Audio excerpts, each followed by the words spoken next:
Hello and welcome back. We've got this wonderful train this week. It was made possible by Bob Impett from Faversham, who sent me some wagons very kindly. And I've been looking for an excuse to run this locomotive. It's the TC Pacific, but it's a version, I think, which was primarily produced for export to Australia. In its original form, I think in 1971, it was R.54NS, and as you can hear, she's got the noise in the tender, the chuff-chuff sound.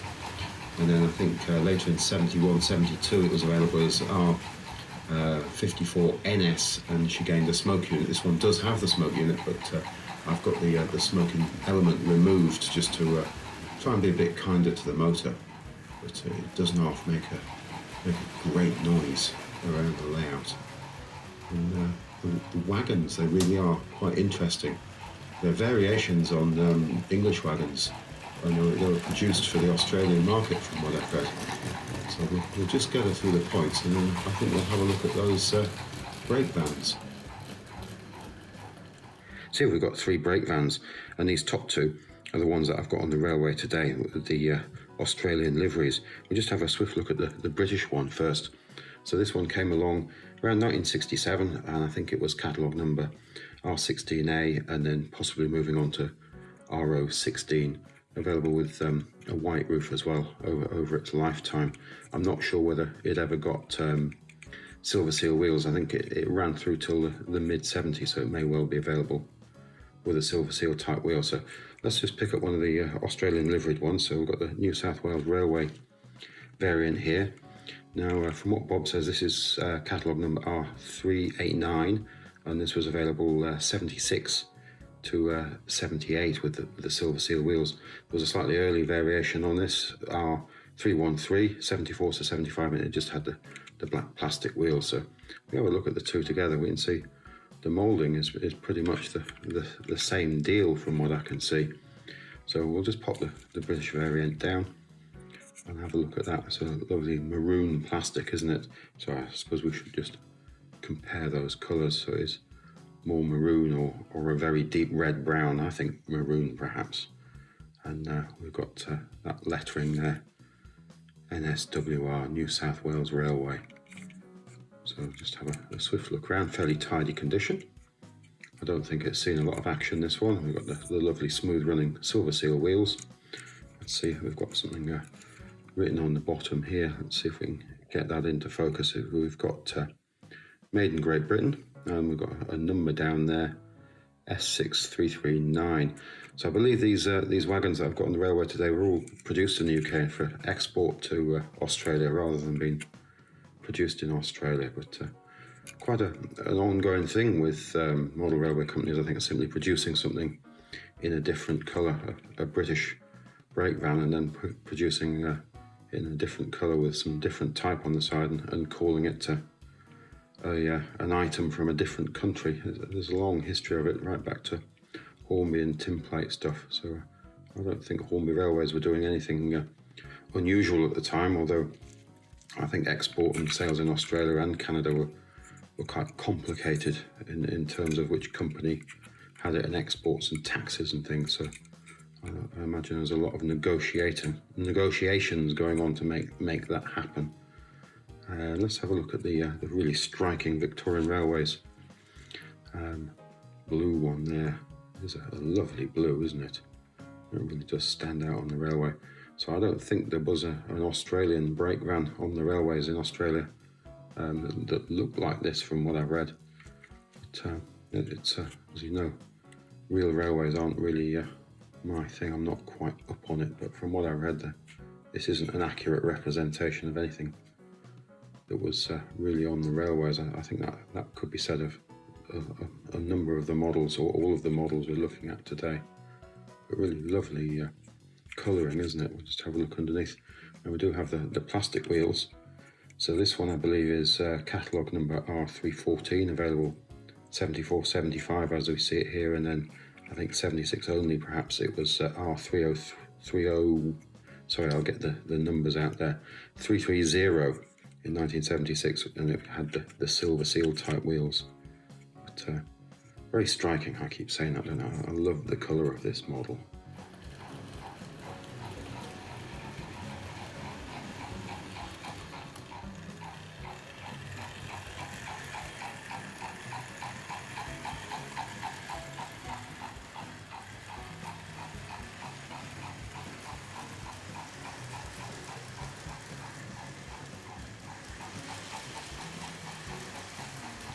We'll just have a look at these two open wagons we've got on the railway today.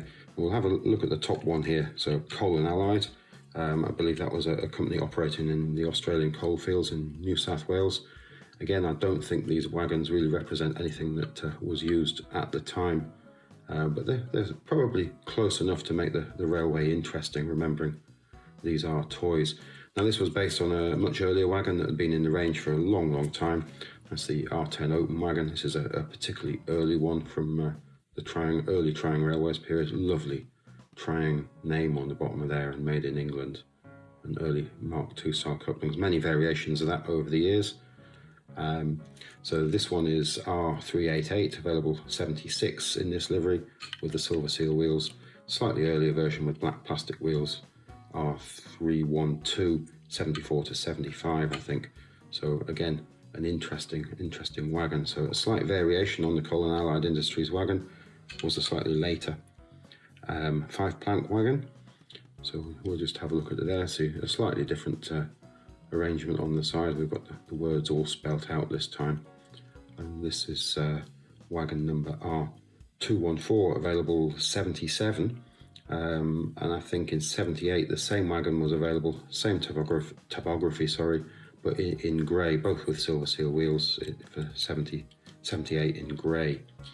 But this was just based on the long-running, or what became quite a long-running and many variations of this 5-plank wagon which came along in the early 70s. This is the AW Day, which we had on the layout the other day, and this is R104. I think this one was available 73 to 74. I love the colour of this one. I think that's really quite lively with the typography on there. So I think again, Hornby just trying to just re-livery an existing mould and use it for another market. But I think they're quite interesting. They're quite dark on the railway. These black plastic.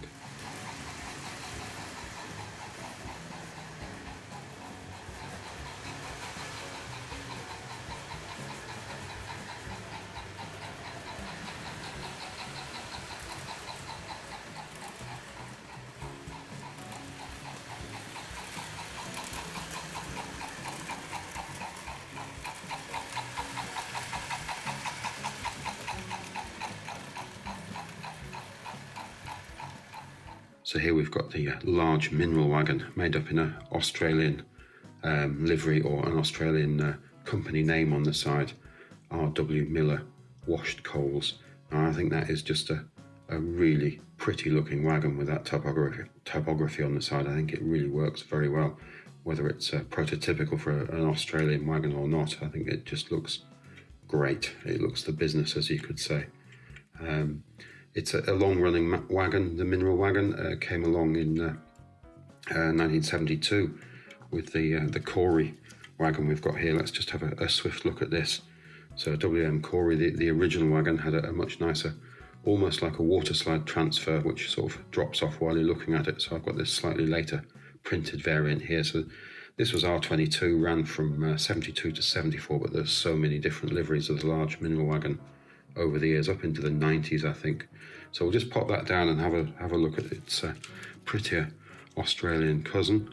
And it's this is wagon number R386. This has got the silver seal wheels, available 76 to 78, and a slightly earlier one with the black plastic wheels was 74 to 75.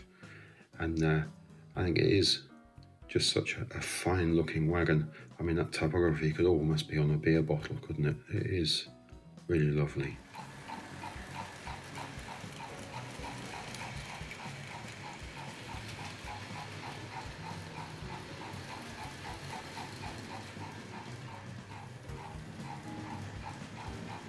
Here we've got a 70s version of the United Dairies milk tank wagon. Long-running model, dates back to the early days of Triang Railways. R15 was the model number. Now this is the model made for export to Australia. Peter's Milk, a company local to Sydney, from what I've read, although I don't believe they ever used a wagon that looks quite like this. I think this is terrific for model railways or toy train sets, whatever you want to call them. And this is model R311. It was available 74 to 75 from what I read. I'm not quite sure. It should have had silver seal wheels, believe when the model was updated, like the British model, to this style of tank wagon, it gained silver seal wheels and it became R.387, and that was available 76 to 78. But again, it is just such a lovely thing. I'm very, very pleased to have it. I can't thank Bob enough.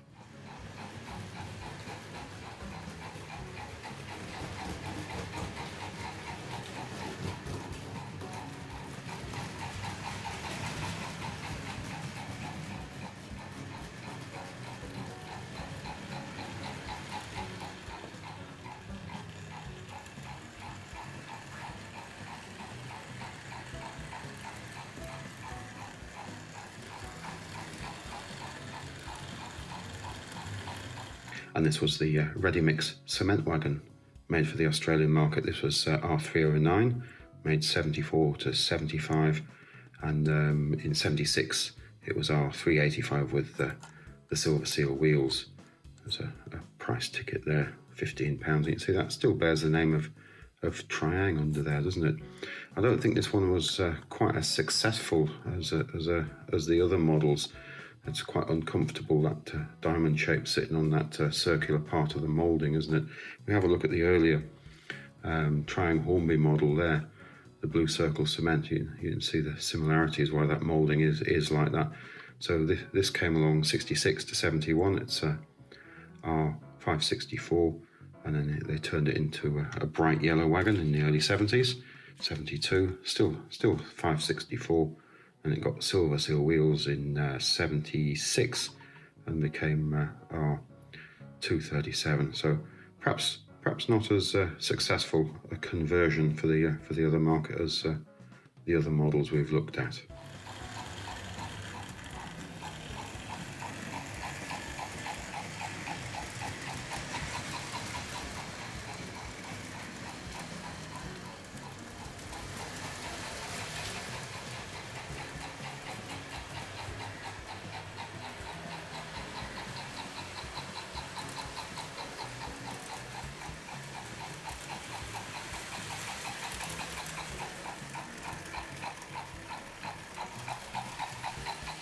So we've got the bottom of this monoblock tank wagon here, and I think it says made in England. It looks to have had something stuck on the bottom at some point. It is quite a light wagon, even though it does have its weight present. So these monoblocks, there were many of them made, many different liveries on them, and this one was made up for export to Australia. CIG, Commonwealth Industrial Gases, liquid oxygen. So I think that was an arm of BOC. But from what I read, CIG didn't transport liquid oxygen by rail. So again, a little bit of license by Hornby Railways there, producing this wagon. But again, it's got a number of separate parts there. You've got the metal ladders and a grey walkway at the top. So we saw it in a video a few weeks ago. Some of these wagons don't have the metal ladders, even though they have the fitments for them here and here. I imagine that's just to cut the cost.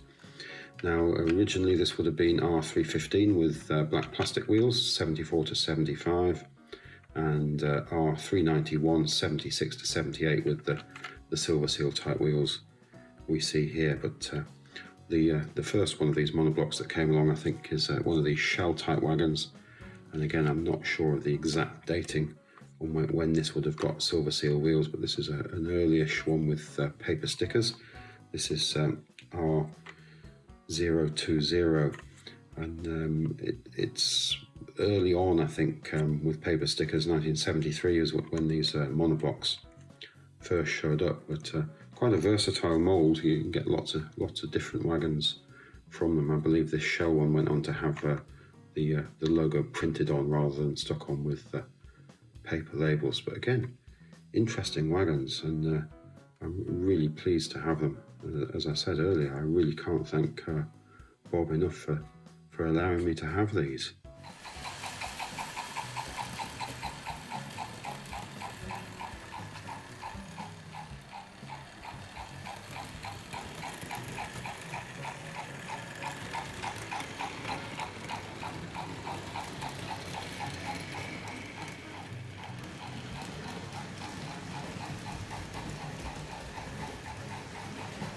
So here we have these great ACT containers on a liner wagon. So this is just a variation on these wonderful Freightliner containers which came along in the late 60s.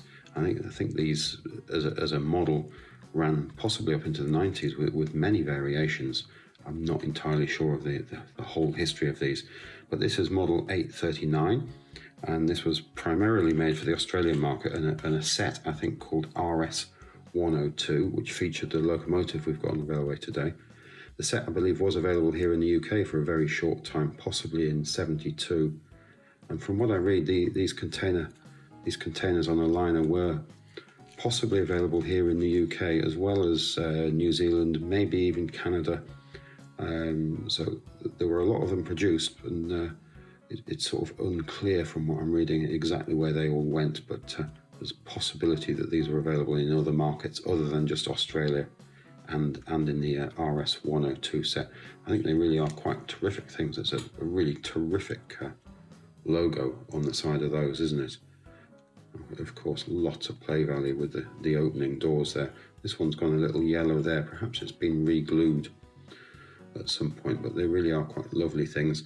They are a bit rattly. They could do with a little weight in them to make them run a little bit smoother. And I think early wagons had a black base, and then the slightly later ones had a blue base. So these, having coming from about 1970, probably got the correct base on them. But plastic wheels, metal pinpoint axles, really lovely things. Lots of play value, as I said before. And again, I can't thank Bob enough. And I keep saying that for sending me these sort of Australian variants of wagons that I already have.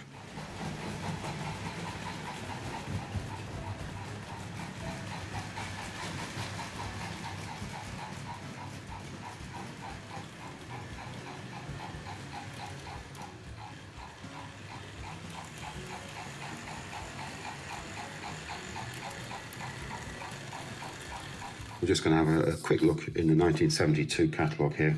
We want page 6 and 7. There we go. We've got the wonderful spread of sets there, a little chap playing with his train set, and a list of the contents of the set. So that's the locomotive we've got on the railway today. And there she is with those container wagons that I have, and a whole bunch of others, notably a British brake van. So I think this set predates the later Australian liveried brake vans. But this locomotive, available as a solo model, I think, in Australia, R.54NS with the chuff in the tender, and then becoming R.54NS when she gained a synchro-smoke unit. But I think in 72 this set became available here in the UK, and possibly as a solo model, the locomotive as a solo model. And I believe it's also maybe marketed in Canada as well. We'll just have a brief look at the contents of the set there. RS102 Express Freighter Set. Contains express steam locomotive with synchro-smoke and exhaust steam sound. And there's that list of wagons there with a large oval of System 6 track. That's definitely of the period, isn't it? All modern. So we'll pop the catalogue down for a moment, and we'll just have a quick look at the locomotive now. The box I have is probably a little bit battered, and I think the cardboard sleeve is possibly a reproduction. It looks a little bit on the heavy side, the card used for this. I don't believe that fold should really have been there, perhaps. I don't know, maybe it's original. But it's missing its paper label, and I believe this would have been R.54NS at this stage, with this model having the chuff in the tender and synchro-smoke. So I'll just pop that out. It's quite stiff, and you can see that the box has sustained a fair bit of damage. It's been repaired from time to time with tape by the looks of it. Definitely got some fracturing there. So it's a lovely sort of dark matte or silk black plastic, isn't it, the locomotive? But the tender, the Flying Scotsman style tender, I think this was the mould used for the early Flying Scotsman without the corridor or the corridor exit on the end of the tender there. Seems to be moulded in quite a shiny plastic, unlike the base, which seems to match the rest of the locomotive. You can see a little bit of damage. It's definitely had a bit of playtime, this locomotive.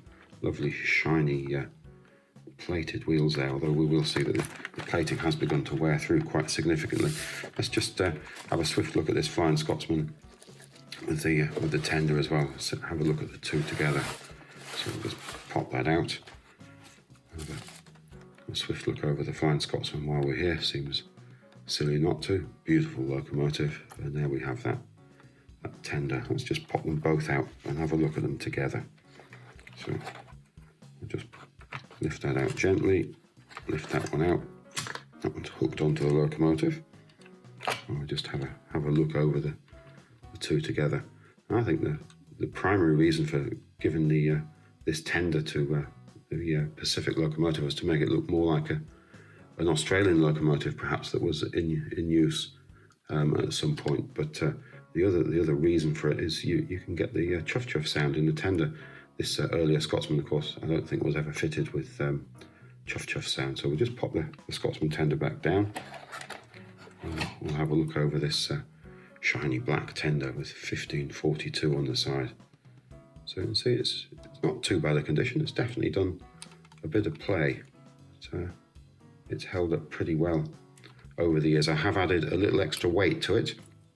It helps with the chuff chuff sound. Otherwise, these rear wheels tend to lock up when the scraper goes across the piece of wonderful sandpaper there to make that noise. If you look underneath there, we got Triang Hornby in there. It's the wrong way up, sorry. I think we can just see it under the axles. Let's see if I can get some focus out of the shadows there for you. But we do have Triang Hornby down there, and built in Britain, and a lovely wood screw holding the whole thing together. Well, I imagine it's a wood screw. It looks very much like a countersunk wood screw. If you have a look at the insert picture there, I've done a snap of it for you to have a look at. So we'll pop the tender down as my hot fingers causing condensation on the side of the locomotive there. So it really does benefit having a little bit extra weight in it to make that wheel just give you that great effect there of steam sound. So we'll just pop that down and we'll quickly have a look at the locomotive. Quite a heavy thing. She does have a great big synchro-smoke unit in there. We'll see that in a moment. Lovely and shiny, the valve gear and connection rods, aren't they, against that black plastic. Now, it doesn't have a light fitted, I believe, because the synchro-smoke unit takes up too much space. Originally, they would have had a light in these earlier models, which we've seen some in earlier videos. Various models had lights. Some models did and some models didn't. And sometimes there is a chrome rivet in the front there, eyelet, so we say provides protection for the model with the heat of the lamp. Now, when I got this, there was like a grain of rice or grain of wheat lamp had been just hooked onto the wiring in here and lying across the front of the smoke unit. If you see the insert unit, it did get very hot, and I took the decision to remove it as well to draw down the current draw as well. It drew almost an amp, this combined with the smoke unit, which is one of the reasons I've removed the smoke unit. Even with a remag and a motor, I got it down to sort of 0.75, so I've taken the smoking element out, which it's never been run with smoke fluid in it. Again, if you have a look at the picture there, it's just, you can see where the elements heated up and burnt the sort of wadding underneath, rather than somebody ever pouring smoke fluid in there. So it's probably kept the locomotive in much better condition than it would have been if somebody spent a lot of time sort of refilling it with the smoke fluid. But lovely detail, as I say, it is the locomotive, like the Hiawatha we saw in an earlier video without the paper name labels. I'm not sure if it was ever sold with the name labels in Australia or here, but it doesn't look like they've ever been applied to this model. Let's see if we can see anything down inside the cab. It's just too dark in there. We just see some cab detail down there. I love the riveting there. That drawbar's got that lovely angle bent in there to hook up with the tender. Have a swift look along the bottom of the locomotive. I don't know whether you can see some of that plating really has begun to wear through there, so it's definitely done a bit of service on the track. So we've got that lovely little cow catcher moulded in there on the front bogie. So I think I'm going to put this down before I get any greasy fingerprints on the model.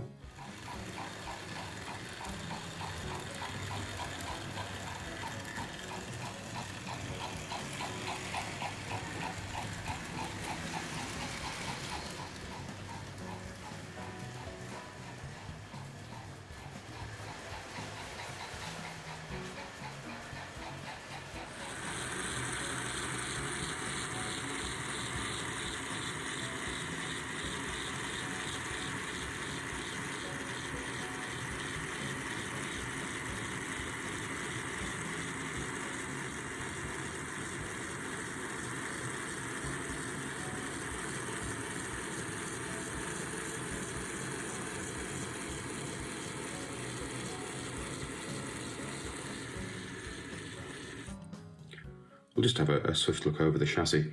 I said earlier I'd left the smoke unit in place just for the added weight, just to give it a little bit more pulling power to add to the effect of the magnet adhesion, so it makes it quite a strong puller. There is a bit of wear through developing on the plating on the wheels there, so it has done quite a bit of track time, I imagine, but it's been relatively well looked after. The motor might look as though it's been a bit hot in the past. As I say, when I got it, it was drawing nearly an amp, so that's quite a strain on it, I think. But it's calmed down now. It runs at about 0.3 of an amp, which I think is quite respectable for this sort of model. We've got the metal tied wheels on the front bogie and on the rear truck there. Let's just turn it around. Let's say that lamp, that grey and wheat lamp, was just hooked into the wiring there, not even soldered on, and it was just bent around here and held on with that. So you can see the residue of sellotape there just around the front. And I think that's probably getting too hot. It was in danger of melting the plastic bodywork. It didn't really add very much. And you've got to run it very quickly to get either smoke or for it to light up significantly to see. So I think we'll pop this down. Have a swift look. Lovely angle, I think I said that before. I like the bend in that, it's quite a nice thing. So we'll pop that down, and I'll have a swift look at the tender. I forgot to mention that this tender has buffers on it, and I believe initially this was released because it was not a British model, that it didn't have the buffer heads on it, but this one seems to have had them plastic ones glued in. They're quite firmly in place, so they're not shifting, so I think we'll just leave those in place for now. And as I said, I think I said we added extra weight to this to improve the effect of the chuff chuff sound. So we'll have a swift look over the body. So again, it's that nice silky dark plastic. It's not quite matte, is it? But it's very silky. And let's have a look on the underside. So there's a hole there through the chimney where the smoke would go through. And you've got the securing screw would just drop through there. Let's see if I can get that a little bit closer for you. Tiny little securing screw. We've got one there. Excuse the dirty fingers. Sort of takes several days to make these videos, and I've been at the allotment. I've been lifting onions and potatoes over the last few days, and it's very difficult to get the dirt out of the fingers, out of the cracks in the fingers. But I think we'll live with that as well. So that little bit of plastic, translucent plastic in there to simulate a lamp.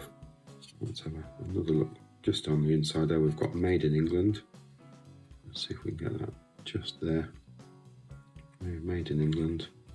And then we've got the initial model number when this was released way back in the 60s. Of course, the TC Pacific has got Triang R.54. And of course, then it would have had the eight-wheel tender with the bogies on it. Very pretty thing that was as well. But, great looking thing. Again, we've got the separately fitted bell and perhaps a whistle or a safety valve there.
So there she is, 1542, the model made for Australian export, possibly available here in the UK for a short time too, in a set and solo. But I've got her sitting alongside the Hiawatha, which we saw a few months ago. She's got that lovely white line down the locomotive and tender.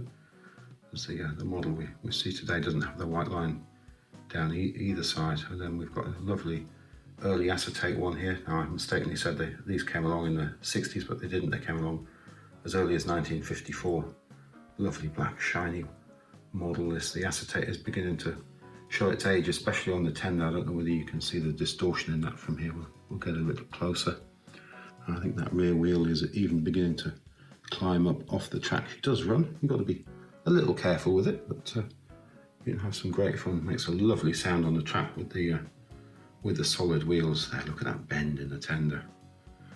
And that lovely white line is angled up and over some equipment there. I always thought that was a lovely thing, but they've chosen not to put that line on the model we're looking at today. But I'm not sure whether the model the prototype they were thinking it may look like with a Scotsman tender would have had the white line along it or not. I'm not entirely sure.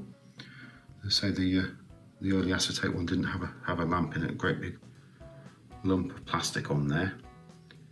And then the Hiawatha does have a lamp, but she's got that metal eyelet there to protect it from the heat.